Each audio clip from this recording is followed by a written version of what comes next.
ವಾರ್ತೆಗಳಿತ್ತು. ಇಂದು ನಾವು ನಮ್ಮ ನಾಟಕದ ಹೆಸರು ನೀರು ಗಾಳಿ MRP ಎಷ್ಟು ಎಂಬುದು. ಈ ಪರಿಸರದಲ್ಲಿ ಹೆಂಗೆ ಜನರು ಗಾಳಿ ನೀರನ್ನು ಮಲಿನಗೊಳಿಸುತ್ತಿದ್ದಾರೆ, ಹಾಗೆ ಅದರಿಂದ ಆಗುವ ಅನಾಹುತಗಳು ಏನು ಎಂಬುದನ್ನು ನಿಮ್ಮಲ್ಲಿ ಜಾಗೃತಿ ಮೂಡಿಸಲು ಈ ನಾಟಕವನ್ನ ಮಾಡ್ತಾ ಇದೀವಿ. ಕೇವಲ 10 ನಿಮಿಷದ ನಾಟಕ. ಎಲ್ರೂ ಬಂದು ನಿಂತು ನೋಡ್ಬೇಕಂತ ಕೇಳ್ಕೊಳ್ತಾ ಇದ್ದೀನಿ. ಅಯ್ಯೋ, ಯಾರಾದ್ರೂ ನೀರ್ ಕೊಡ್ರಪ್ಪ. ಅಪ್ಪ, ಯಾರಾದ್ರೂ ದಾಹ. ಅಯ್ಯೋ, ಈ ಉರಿಗಿತ್ಲಂತೂ ನನ್ನ ನೆತ್ತಿನೇ ತುಟ್ಟೈತೆ. ಅಯ್ಯೋ, ಇವತ್ತಿನ ಪರಿಸ್ಥಿತಿ ಅಂತೂ ಹೇಗಾಗ್ತಿದೆ ಅಂದ್ರೆ ಕುಡಿಯೋ ನೀರು, ಸೇವಿಸೋ ಗಾಳಿ ಎಲ್ಲದನ್ನೂ ದುಡ್ಡು ಕೊಟ್ಟು ಕೊಂಡ್ಕೊಳ್ಳೋಂತ ಪರಿಸ್ಥಿತಿ ಬಂತು. ಹೀಗೆ ಆದ್ರೆ ಮುಂದೆ ಹೇಗಪ್ಪ ದೇವ್ರೆ? ನಮ್ಗೆ ಕರುಣನೆ ಇಲ್ವಲ್ಲೋ ತಂದೆ? ಹೀಗೆ ರೀತಿ ಆದ್ರೆ ನಾವು ಹೆಂಗೆ ಮುಂದೆ ಹೆಂಡತಿ ಮಕ್ಕಳನ್ನ ಸಾಕೋದು? ಪ್ರತಿ ದುಡ್ಡೆಲ್ಲ ಬರೇ ನೀರು ಗಾಳಿ ಕೊಂಡ್ಕೊಳ್ಳೋದ್ರಲ್ಲೇ ಆಗ್ಬಿಡ್ತಲ್ಲ. ಹಿಂಗೆ ಆದ್ರೆ ನಾವ್ ಏನ್ ಮಾಡೋದು ಮುಂದೆ? ಅಯ್ಯೋ, ದಾಹ. ಯಾರಾದ್ರೂ ನೀರ್ ಕೊಡಿ. ಎಲ್ಲಿ ಒಂದ್ ಅಂಗಡಿನೂ ಕಾಣಿಸ್ತಿಲ್ವಲ್ಲ? ಅಯ್ಯೋ, ಎಲ್ಲಿ ಒಂದ್ ಅಂಗಡಿನೂ ಇಲ್ವಲ್ಲ? ಅಯ್ಯೋ, ಹಣ ಒಂದ್ ಬಾಟ್ಲು ನೀರಿಂಗೆ ಎಷ್ಟಾಗುತ್ತಣ್ಣ? 15,000 ರೂಪಾಯಿ ಆಗುತ್ತಪ್ಪ. 15,000? ಏನಣ್ಣ ಹಿಂಗೆ ಹೇಳ್ತಿದ್ಯಾ? ಒಂದ್ ಬಾಟ್ಲಿ ನೀರಿಗೆ 15,000 ಅಂತ ಹೇಳ್ತಿದ್ಯಲ್ಲ. ಈ ತರ ಆದ್ರೆ ನಾವು ಮುಂದೆ ಹೇಗಣ್ಣ ದುಡ್ಡು ಕೊಟ್ಟು ಕೊಂಡ್ಕೊಳ್ಳೋದು? ಈಗಿನ ಪರಿಸ್ಥಿತಿ ಆಗೈತಪ್ಪ, ಏನೋ ಮಾಡಕ್ಕಾಗಲ್ಲ. ಹಣ ಒಂದ್ ಅನ್ಬೇಡಣ್ಣ. ಮನೇಲಿ ಹೆಂಡತಿ ಮಕ್ಳಿದಾರೆ, ಸಣ್ಣ ಮಕ್ಳಿದಾರೆ ಅಣ್ಣ. ನೀರಿಗೋಸ್ಕರ ಕಾಯ್ತಾ ಇದಾರೆ. ಸ್ವಲ್ಪ ಕಮ್ಮಿ ಮಾಡ್ಕೊಂಡು ಕೊಡೋಣ. ನನಗೂ ಹೆಂಡತಿ ಮಕ್ಳಿದಾರಪ್ಪ. ಹಂಗೆಲ್ಲ ಫ್ರೀ ಕೊಟ್ಟಂತ ಹೋದ್ರೆ ನನ್ನ ಜೀವನ ಮತ್ತೆ ನನ್ನ ಶಾಪ್ ನಡ್ಸಕ್ಕಾಗಲ್ಲ. ಹಣ ನಿನಗೆ ಕಾಲಿಗಳ ಏನಣ್ಣ ಸ್ವಲ್ಪನೂ ಕರುಣೆನೇ ಇಲ್ದರೆ ದೂಗ್ತಿದೆಯಲ್ಲ. ಆಯ್ತು, ಹೇಗಿದ್ರು ಬಿಟ್ಟು ಪರಿಸ್ಥಿತಿ ಇಲ್ಲ. ಹಣ ನನ್ನ ಹತ್ರ ಇರೋದೇ 8,000. ಇದಕ್ಕೆ ಎಷ್ಟು ಬರುತ್ತೋ ಅಷ್ಟು ಕೊಡೋಣ. ನೋಡಪ್ಪ, 8,000 ಆದ್ರೆ ಬರೀ 1 ಲೀಟರ್ ಬಾಟಲ್. ಅಯ್ಯೋ, ಹಂಗ ಅನ್ಬೇಡಣ್ಣ. ಮನೇಲಿ ಹೆಂಡತಿ ಮಕ್ಳಿದ್ದಾರೆ. ಇಲ್ಲಪ್ಪ, ಹಂಗೆಲ್ಲ ಫ್ರೀ ಕೊಡೋಕ್ಕಾಗಲ್ಲ. ತಗೊಂಡೋಗು, ಇಲ್ಲಿ ಬಿಟ್ಟೋಗು. ಸರಿ, ಕೊಡೋಣ. ಬೆಳಬೆಳಗ್ಗೆ ಅಯ್ಯೋ, ಎಂತ ಪರಿಸ್ಥಿತಿ ಬಂದ್ಬಿಡ್ತಪ್ಪ ದೇವ್ರೆ. ದುಡಿಯೋ ದುಡ್ಡನ್ನೆಲ್ಲ ಬರೀ ನೀರ್ ಕೊಡ್ಕೊಳ್ಳೋದ್ರಲ್ಲೇ ಪರಿಸ್ಥಿತಿ ಮುಗ್ದೋಗ್ಬಿಡ್ತಲ್ಲ. ಹೀಗೆ ಆದ್ರೆ ಮುಂದೆ ಹೆಂಗ್ ಜೀವನ? ಬರೀ ಇವತ್ತಿಗೆ ನೋಡ್ಕೊಂತ ಹೋದ್ರೆ ನಾಳೆ ಹೆಂಗೆ ನೋಡೋಣ. ಇವತ್ ಬದುಕಿದ್ರೆ ತಾನೇ ನಾಳೆ ಇರೋದು. ಇವತ್ತೇನಾಗುತ್ತೋ ಆಗ್ಲಿ, ಮುಂದೆ ದೇವರು ನನ್ನನ್ನು ಕಾಪಾಡ್ತಾನೆ. ಅಯ್ಯೋ, ಉಸಿಡಕ್ಕಾಗ್ತಿಲ್ಲ ಗಾಳಿ. ಅಯ್ಯೋ, ಉಸಿಡಕ್ಕಾಗ್ತಿಲ್ಲ. ಇಲ್ಲೊಂದು ಅಂಗಡಿನೂ ಕಾಣಿಸ್ತಿಲ್ಲ. ನನ್ನ ಆಕ್ಸಿಜನ್ ಬೇರೆ ಖಾಲಿ ಆಗಿದೆ. ಏನ್ ಮಾಡ್ಲಿ? ಅಲ್ಲ, ಆಕ್ಸಿಜನ್ ಇದೆ. ಅಲ್ಲ, ಒಂದು ಆಕ್ಸಿಜನ್ ಬಾಟ್ಲು ಇದ್ರೆ ಕೊಡೋಣ. 15 ಜನ ದುಡ್ಡಿಲ್ಲ. ಆಕ್ಸಿಜನ್ ಬಾಟ್ಲು ಕೊಡೋಣ. ಹಂಗೆಲ್ಲ ಫ್ರೀ ಕೊಡೋಕ್ಕಾಗ್ತಿಲ್ಲ. ಬೆಳಗ್ಗಿಂದ ನೀರು ಕೊಡ್ರಿ, ಗಾಳಿ ಕೊಡ್ರಿ ಅಂತ ಫ್ರೀ ಕೊಡಿ ಅಂತ ಬೆಳಗ್ಗಿಂದ ಜನ ಬರ್ತಿದ್ದಾರೆ. ಹಂಗೆಲ್ಲ ಫ್ರೀ ಕೊಡ್ರಿ ಅಂತ ಹೋದ್ರೆ ನನ್ನ ಜೀವನ ನಡ್ಸಕ್ಕಾಗಲ್ಲ.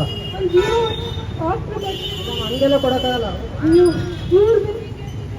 ನಾನು ಏನ್ ಮಾಡ್ಲಿ? ಅಲ್ಲೊಬ್ರು ಹೋಗ್ತಿದ್ದಾರೆ. ಅಕ್ಕ, ಒಂದು ಆಕ್ಸಿಜನ್ ಎಕ್ಸ್ಟ್ರಾ ಇದೆ ಕೊಡಕ್ಕ? ಅಯ್ಯೋ, ಇವ್ರು ಬೇರೆ ಹಿಂಗ್ ಹೇಳ್ತಿದ್ದಾರೆ. ಏನ್ ಮಾಡ್ಲಿ? ಅಯ್ಯೋ,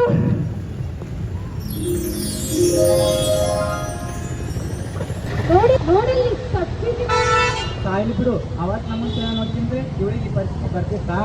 ಅನ್ಭವಿಸ್ಲಿ. ಅವ್ರವ್ರ ಕರ್ಮ ಅವ್ರವ್ರು ಅನ್ಭವಿಸ್ತಾರೆ.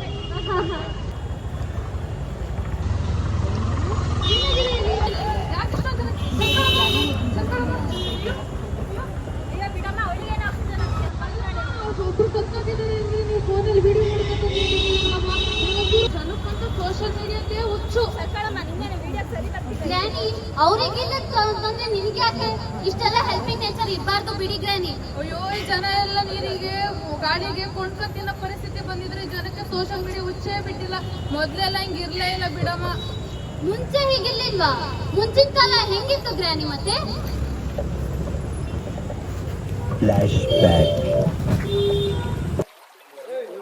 ಅಯ್ಯೋ, ಇಲ್ಲೆಲ್ಲಿ ಡಸ್ಟ್ಬಿನ್ ಇಲ್ಲಲ್ಲ. ಎಲ್ಲರೂ ಹಿಂದೆ ಕಸ ಹಾಕ್ತಾರೆ. ನಾನು ಹಿಂದೆ ಕಸ ಹಾಕ್ತೀನಿ ಬಿಡ್ರಿ.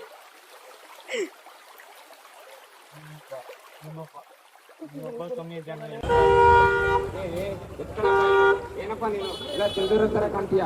ನದಿಗೆ ಕಸ ಹೋಗ್ತೀಯಲ್ಲ, ಗೊತ್ತಾಗಲ್ವಾ? ನಾನೇನಾದ್ರು ನಿಮ್ಮನೆ ಮುಂದೆ ಏನಾದ್ರು ಹಾಕಿದ್ದೀನ ತಂದು? ನಮ್ಮನೆ ಮುಂದೆ ಅಂತಲ್ಲಪ್ಪ, ನಾವು ನೀರ್ನ ಉಳಿಸ್ಬೇಕು, ಸ್ವಚ್ಛವಾಗಿ ಇಟ್ಕೋಬೇಕು.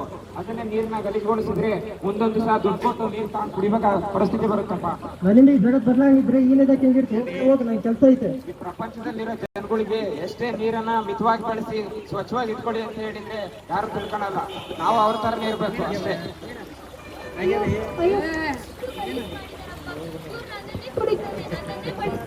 ಆದ್ರೂ ಎಷ್ಟು ಗಲೀಜ್ ಮಾಡ್ತಾರಪ್ಪ. ಒಂದಲ್ಲ ಒಂದು ಗೊತ್ತಾಗುತ್ತೆ ಇವರಿಗೆ. ನನ್ನ ಶಾಪ ಯಾವಾಗ್ಲೂ ತಟ್ಟುತ್ತೆ ಇವರಿಗೆ.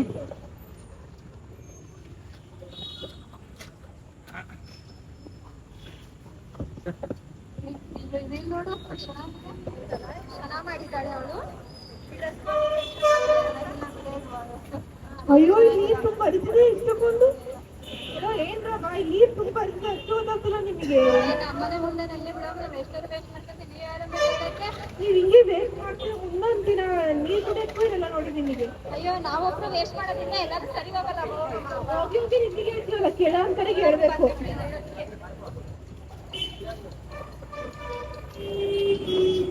ಅಯ್ಯೋ ಹಾಳ ಸಿಗ್ನಲ್ ಈಗ ಬೇಕಾಗಿತ್ತ. ನನ್ ಗಾಡಿ ಆಫ್ ಸ್ಟಾರ್ಟ್ ಆಗೋದಿಲ್ಲ. ಹಾಳ ಏನ್ ಚೆನ್ನಾಗಿ ಎಮಿಷನ್ ಟೆಸ್ಟ್ ಬೇರೆ ಮಾಡ್ತಿರಲ್ಲ. ಧೂಳನ್ನ ಧೂಳು. ಏನಮ್ಮ ಗಾಡಿ ಆಫ್ ಮಾಡ್ಕೊಳ್ಳಿ. ಈ ನನ್ ಗಾಡಿ ನನ್ನ ಇಷ್ಟನಮ್ಮ, ನೀನೇನ್ ಹೇಳೋದು? ಎಷ್ಟು ಹೊಗೆ ಇಲ್ಲಿ ಉಸಿರಾಡಕ್ಕೂ ಆಗ್ತಿಲ್ಲ. ಅಯ್ಯೋ ಈ ಅಮ್ಮಂದೇನೋ ಚೆನ್ನಾಗಿ ನಾನು ಸಿಗ್ನಲ್ ಬಿಟ್ಟು ಹೋಗ್ತೀನಿ. ಮಾತೇ ಕೇಳಲ್ಲ. ಹಿಂಗಾದ್ರೂ ನನ್ನ ಪರಿಸರ ಉಳ್ದಂಗೆ.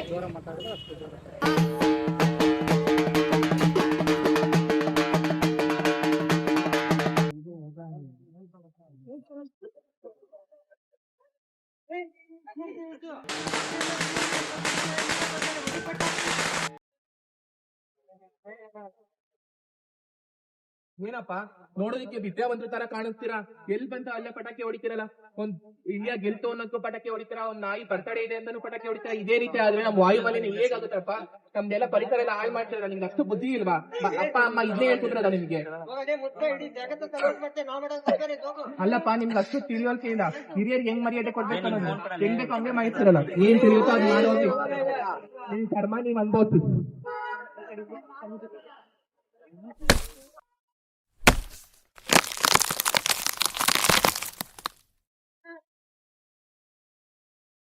ನೋಡಿ ಇಲ್ಲಿ ಮರನು ಕಡಿತಿದ್ದಾರೆ. ನಾನ್ ನೀರು ನನ್ನದಂತೂ ಗಲೀಜೆ ಮಾಡಿದ್ದಾರೆ.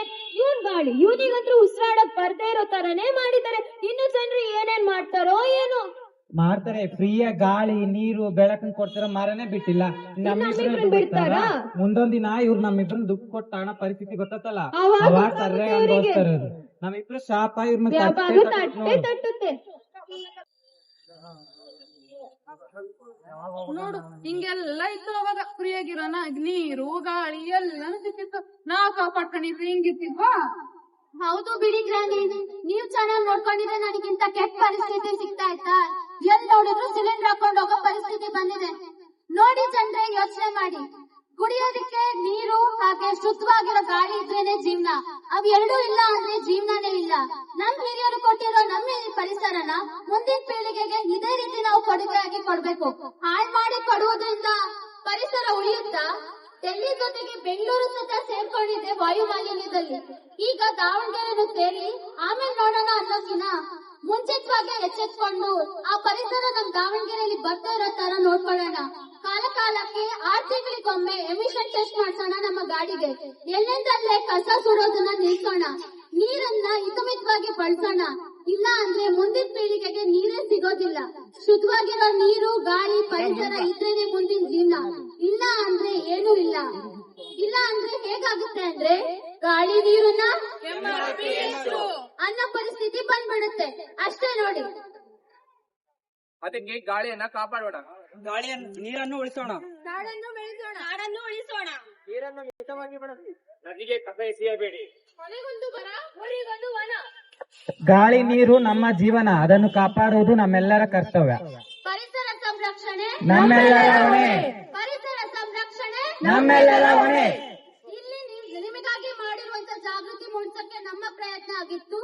ಈಗ ನೀವು ಏನು ಮಾಡ್ಬೇಕಂದ್ರೆ ಈ ನಾಟಕವನ್ನ ನೋಡಿರೋ ಸಾಕ್ಷಿಯಾಗಿ ನಮ್ಮ ಬ್ಯಾನರ್ ಹಿಂದೆ ನಿಮ್ಮ ಸಹಿ ಹಾಕಬೇಕು.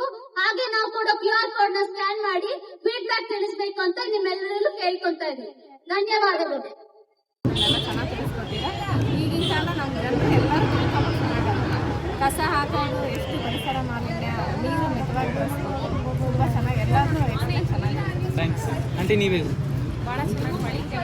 ಮುಂದಿನ ಜನ್ರೇಷನ್ಗೆ ಗೊತ್ತಾಗ್ತದೆ. ಸಣ್ಣ ಸಣ್ಣ ಮಕ್ಕಳಿಗೆ ನೀರು ವೇಸ್ಟ್ ಮಾಡಿ ಇರ್ತಾರಲ್ಲ ಅಂಥವ್ರಿಗೆಲ್ಲ ಗೊತ್ತಾಯ್ತು. ಇನ್ನೊಂಚೂರು ನೀವು ಮುಂಚೆ ಬರೋಕ್ಕಿಂತ ಮುಂಚೆ ಒಂದು ಅನೌನ್ಸ್ ಮಾಡಿದ್ರೆ ಮಕ್ಕಳೆಲ್ಲ ಅವ್ರು ನೋಡೋಕೆ ಚೆನ್ನಾಗಿರುತ್ತೆ. ಇಲ್ಲ ಚೆನ್ನಾಗಿದೆ, ಭಾಳ ಚೆನ್ನಾಗಿ ಮಾಡಿದ್ದಾರೆ. ಮುಂದಿನ ಭವಿಷ್ಯ ಹೆಂಗಿರ್ತಂತೆ ಹೀಗೆ ಎಲ್ಲದನ್ನೂ ಎಲ್ಲ ತೋರಿಸ್ಕೊಟ್ಟಿದ್ದಾರೆ. ತುಂಬ ಚೆನ್ನಾಗಿತ್ತು. ನೀರು ಗೀರೆಲ್ಲ ರಿಲೀಸ್ ಮಾಡೋದೆಲ್ಲ ಅವಾಯ್ಡ್ ಮಾಡಬೇಕು ಅಂತ ತೋರಿಸ್ಕೊಟ್ಟಿದ್ದೀರಾ. ಎಲ್ಲದು ಕಸ ಎಲ್ಲೆಲ್ಲಂದ್ರಲ್ಲಿ ಹಾಕಬಾರ್ದು ಅಂತ ತೋರಿಸ್ಕೊಟ್ಟಿದ್ದೀರಾ. ತುಂಬ ಚೆನ್ನಾಗಿತ್ತು ನಾಟಕ. ಆಂಟಿ ನಮ್ಮ ನಾಟಕ ನೋಡಿದ್ಮೇಲೆ ನೀವು ಇಪ್ಪಟ್ಟು ನೀರಿನ ಮಿತವಾಗಿ ಬಳಸ್ತೀರಾ? ನೆಕ್ಸ್ಟ್ ಜನರೇಷನ್ಗೆ ನೀರಿರಲ್ಲ. ತೊಂದರೆ ಆಗ್ತಾ ಇದೆ. ಬಿಸಿಲಿಗೆ ನೀರೇ ಹೋಗಿದೆ. ಅದರಲ್ಲಿ ನಾವು ವೇಸ್ಟ್ ಮಾಡಿದ್ವಿ ಅಂದರೆ ನೆಕ್ಸ್ಟ್ ಮಕ್ಕಳಿಗೆ ಯಾರು ಇರಲ್ಲ. ಅಲ್ಲ ಇದು ನೋಡಿ ನೀವು ಬೇರೆಯವ್ರಿಗೆ ಕೂಡ ಹೇಳ್ರಿ. ಅದೇ ಇರೋದು ಈಗ ಮೇನ್. ನೀರಾಗಲಿ ವೇಸ್ಟ್ ಮಾಡಿ ಕಸ ಆಗಲಿ ಎಲ್ಲದನ್ನು ಮಿತವಾಗಿ ಇದು ಮಾಡಬೇಕು. ಹಂಗಾಗಿ ಎಲ್ಲರಿಗೂ ಉಳಿತಾಯ ಆಗುತ್ತೆ. ಎಲ್ಲರಿಗೂ ಒಂದು ಕ್ಲೀನ್ನೆಸ್ ಇದ್ರೆ ಎಲ್ಲರಿಗೂ ಆರೋಗ್ಯ ಚೆನ್ನಾಗಿರುತ್ತೆ. ಎಲ್ಲರೂ ಚೆನ್ನಾಗಿರ್ತಾರೆ. ನಾವು ಚೆನ್ನಾಗಿರ್ತೀವಿ, ಗಿಡಗಳು ಚೆನ್ನಾಗಿರ್ತಾರೆ. ಥ್ಯಾಂಕ್ಸ್. ಯಾಕಂದ್ರೆ ನೀವೇ ಹೇಳ್ರಿ, ಇದು ವಾಯುಮಾಲಿನ್ಯ ಆಗ್ತಿರೋ ಈ ಜಾಗಕ್ಕೆ ನಿಮ್ಮ ಅಭಿಪ್ರಾಯ ಏನು? ಈಗಿನ ಒಂದು ಜನರೇಷನ್ಗೆ ಅಂತಂದರೆ ವಾಯುಮಾಲಿನ್ಯ ಎಲ್ಲ ತಡೆಗಟ್ಟೋದಕ್ಕೆ ಈಗ ಇದು ನಾಟಕ ಮಾಡಿದ್ದು ಭಾರಿ ಖುಷಿ ಆಯಿತು. ಎಲ್ಲರೂ ಅರ್ಥ ಮಾಡ್ಕೋಬೇಕು. ಏನೋ ಆಮೇಲೆ ಇನ್ನೊಂದೇನಪ್ಪ ಅಂತಂದರೆ ನೀವು ಈ ಥರ ಮಾಡಿದ್ದು ಭಾರಿ ನೋಡೋದು ಎಲ್ಲರಿಗೂ ಭಾರಿ ಖುಷಿ ಆಗುತ್ತೆ. ಜನ ತಿಳ್ಕೊಂಡು ಮುಂದೆ ಈ ರೀತಿ ಮಾಡಿದಂಗೆ ನಮ್ಮ ಕಸ ಕಡ್ಡಿಗಳನ್ನೆಲ್ಲ ಒಂದು ಕಡೆ ಶೇಖರಣೆ ಮಾಡಿ ಬರ್ತಕ್ಕಂಥ ಮಹಾನಗರ ಪಾಲಿಕೆ ಅವರಿಗೆ ಗಾಡಿಯಾಗಿ ಕೊಟ್ಟು ಹಸಿ ಕಸ ಬೇರೆ, ಒಣ ಕಸನ ಬೇರೆ ಬೇರೆ ಮಾಡಿ ಆಮೇಲೆ ಎಲ್ಲಿ ಬೇಕಾದ್ರೆ ನೀರು ವೇಸ್ಟ್ ಮಾಡೋದು ಹಾಗೆ ಉಪಯೋಗಿಸ್ತಾ ಇದ್ದರೆ ಮುಂದಿನ ಪೀಳಿಗೆಗೆ ಅನುಕೂಲ ಆಗತ್ತೆ ಅಂತ ನಾನು ಹೇಳ್ಬೋದು. ಭಾಳ ಚೆನ್ನಾಗಿತ್ತು. ಚೆನ್ನಾಗಿ ಮಾಡಿದ್ರು. ಒಳ್ಳೆ ಮೆಸೇಜ್ ಚೆನ್ನಾಗಿತ್ತು. ಮಕ್ಕಳು ಇದರಿಂದ ಸ್ಟೇಜ್ ಫಿಯರೆಲ್ಲ ಹೋಗುತ್ತೆ. ಮಕ್ಕಳಿಗೆ ಒಂದೊಂದು ಒಳ್ಳೊಳ್ಳೆ ಅವಕಾಶ ಸಿಗುತ್ತೆ. ಚೆನ್ನಾಗಿ ಮಾಡಿದ್ರು. ಚೆನ್ನಾಗಿ ಅನ್ನಿಸ್ತು.